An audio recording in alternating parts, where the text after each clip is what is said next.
Bismillahirrahmanirrahim. Assalamualaikum warahmatullahi wabarakatuh. Hamdan wa syukran lillah wa salatan wa salaman ala rasulillah Nabiyyina Muhammad ibn Abdillah wa ala ahlihi wa sahbihi wa mawalah. Allahumma anfa'ni bima 'allamtani wa 'allimni ma yanfa'uni wa zidni 'ilma. Rabbi syrah li sadri wa yassir li amri wahlul 'uqdatam min lisani yafqahu qawli. Allahumma la sahla illa ma ja'altahu sahla wa anta taj'alul hazna idza syi'ta sahla. Alhamdulillah wa syukru lillah wa la hawla wa la quwwata illa billah. Para pemirsa dimanapun antum dan antunna berada, alhamdulillah kita berjumpa kembali pada program Ngasuh Ngaji Subuh di episode yang keempat. Insya Allah pada episode ini kita masih membahas tentang pertolongan Allah. Sebagaimana judulnya, maka perjumpaan ini pun adalah bagian dari pertolongan Allah. Jikalau Allah tak menolong kita, maka tidak ada kemudahan yang kita dapatkan di dunia ini. Oleh karenanya bersyukurlah saat kita dalam hidup ini selalu mendapati kemudahan demi kemudahan. Artinya Allah tolong kita dalam hidup ini. Pertanda Allah tolong, Allah sayang sama kita. Oleh karena itu kita mesti tanamkan baik-baik dalam benak kita, dalam hati kita akan kesadaran itu sebagaimana yang episode lalu kita bahas. Baik, tanpa panjang lebar kita masuk pada lanjutan bacaan di buku muhasabahku ini. Kemarin sebagiannya sudah saya bacakan. Mari dibuka kembali para pemirsa. Kita lanjutkan bacaan kita pada judul pertolongan Allah yang pertama dari buku ini. Dalam bahasa Arab pertolongan Allah disebut sebagai ma'unah atau inayah. Macam-macam bentuknya apabila ma'unah Allah itu turun kepada kita. Bisa berbentuk keselamatan dari berbagai macam mara bahaya dan musibah. Bisa berbentuk kelapangan dan kelancaran hidup. Dapat berbentuk pula ketenangan dan ketentraman hati. Dan semua itu adalah dambaan dalam hidup kita semua. Maka apabila kita ingin mendapatkannya, ada beberapa cara untuk meraih ma'unah Allah dalam hidup ini. Baik.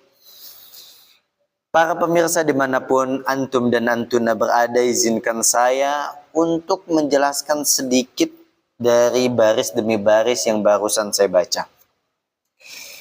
Dalam bahasa Arab, pertolongan Allah disebut dengan ma'unah. Ma'unah Allah atau pertolongan Allah, Allah berikan kepada hamba-hambanya yang terpilih. Untuk hamba-hamba yang mau meraih, untuk hamba-hamba yang mau menginginkan kemudahan hidup, dan ia sadar kemudahan hidup akan ia dapatkan jika Allah menolongnya, maka ia bersungguh-sungguh mengejar pertolongan Allah itu. Dan hamba-hamba yang semacam ini, orang-orang yang semacam inilah yang Allah tolong, dan pertolongannya itu disebut dengan ma'unah. Mungkin para pemirsa antum dan antuna pernah mendengar istilah inayah, ma'unah, karomah. Itu adalah penamaan istilah-istilah dalam bahasa Arab dan punya makna masing-masing tersendiri. Dan pada kesempatan kali ini kita membahas tentang ma'unah atau inayah Allah subhanahu wa ta'ala yang Allah berikan kepada hambanya. Dan satu catatannya adalah para pemirsa yang barusan saya katakan, ma'unah Allah, pertolongan Allah, pemberian nama ma'unah Allah itu dikhususkan untuk Orang-orang yang sadar akan pertolongan Allah harus diraih. Pertolongan Allah tidak hadir dengan kita rebahan 24 jam. Pertolongan Allah tidak hadir hanya karena kita scroll TikTok. Apalagi yang non faidah, apalagi yang terlalu mubazir akan waktu, sampai kita lupa baca Quran, ngeret atau melalaikan waktu sholat. Pertolongan Allah tidak bisa diraih dengan santai-santai, harus diraih dengan kesungguhan. Nah sekarang pertanyaannya, bagaimana cara meraihnya?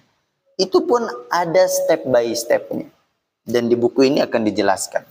Tapi yang pertama, saya ulang kembali bahwa poin ma'unah Allah itu diberikan untuk hamba-hamba yang sadar akan pertolongan Allah harus diraih dengan bil ijtihad, dengan sungguh-sungguh. Baik, kita lanjutkan. Pertolongan Allah diraih caranya. Yang pertama ialah kita pun harus gemar menolong sesama. Gemar menolong makhluk Allah. Sebab apabila kita gemar dan senang menolong saudara kita, maka ma'unah Allah pasti akan selalu hadir dalam hidup kita.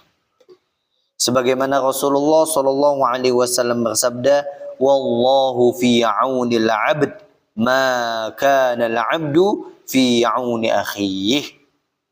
Allah akan selalu menolong hambanya selama hambanya itu gemar menolong sesamanya atau gemar menolong saudaranya.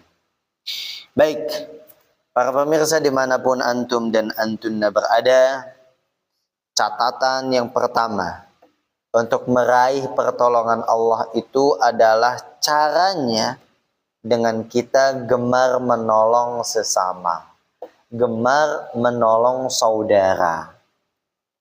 Yang kita pertaruhkan di sini apa? Yang pertama kali yang harus kita pertaruhkan untuk syarat pertama meraih pertolongan Allah ialah menepis atau membuang jauh-jauh egoisme yang ada pada diri kita. Sebab manusia, al-insan, setiap manusia, fikul insanin, setiap jiwa-jiwa manusia itu memiliki egoisme yang sangat tinggi. Setuju tidak? Saya kira kita semua pasti setuju. Dan kita semua merasakan dan menyadari betul bahwa egoisme setiap manusia yang ada pada diri kita itu sangat tinggi. Dan ini yang harus kita lawan. Ini yang menjadi tantangan terbesar buat kita untuk mencapai syarat nomor 1 agar ma'unah Allah hadir dalam kehidupan kita. Yaitu kita harus berperang dengan hawa nafsu kita yang bernama egois. Jangan sampai hanya karena egoisme kita yang terlalu tinggi, kita enggan menolong saudara kita. Jangan karena kita merasa yang paling tinggi dari saudara kita, kita enggan menolongnya, kita enggan menurunkan tangan kita, membantunya. Apalagi tatkala kita melihatnya sedang kesusahan, membutuhkan bantuan kita. Tapi balik lagi karena kita memiliki ego yang sangat tinggi. Dari ego itulah nanti bisikan-bisikan syaitan akan semakin besar. Maka harus kita hati-hati. Apalagi dalam kasus-kasus saudara kita membutuhkan pertolongan uang. Ini contoh kecil aja. Misalkan pertolongan ini saudara kita membutuhkan uang, kemudian kita harus memberinya apa? Sedekah, uang. Tapi di sini dia. Kalau ego kita tinggi, pada akhirnya kita akan berpikir, nanti uangku habis, uangku berkurang. Hati-hati para pemirsa. Ini bisikan setan, ini jebakan setan. Saudara yang membutuhkan kita hadir di depan kita itu tidak semata-mata dia datang. Dia tidak datang dengan begitu saja. Dia tidak datang hanya karena angin yang berhembus. Pasti ada yang menggerakkan. Di situ ada pesan Allah untuk kita juga. Pastinya. Ada pesan Allah untuk kita bantu saudara kita yang sedang membutuhkan bantuan kita itu. Nampaknya perjumpaan kita harus berakhir dengan berakhirnya waktu. Insya Allah kita akan berjumpa lagi pada kesempatan yang akan datang. Jangan khawatir saudara-saudaraku. Meskipun kita berjauhan, tapi kita selalu dekat dengan doa. Dan alangkah baiknya lagi agar kita selalu terhubung dengan jarak yang jauh, terhubung dengan video ini, dalam kajian ini, dalam segmen program ini, dan lebih akrab lagi alangkah baiknya saudara, saudari, antum dan antuna para pemirsa pun bisa memiliki buku saya ini. Linknya ada di deskripsi. Baik, insya Allah kita akan berjumpa kembali pada next pertemuan. Semoga Allah menjaga kita, semoga Allah melindungi kita, dan semoga Allah selalu memberikan kita kesehatan. Kita akhiri, subhanakallahumma wa bihamdika, asyhadu an la ilaha illa anta, astaghfiruka wa atubu ilaik. Saya Muhammad Faris Aufarinsan, pamit izin undur diri. Wassalamualaikum warahmatullahi wabarakatuh.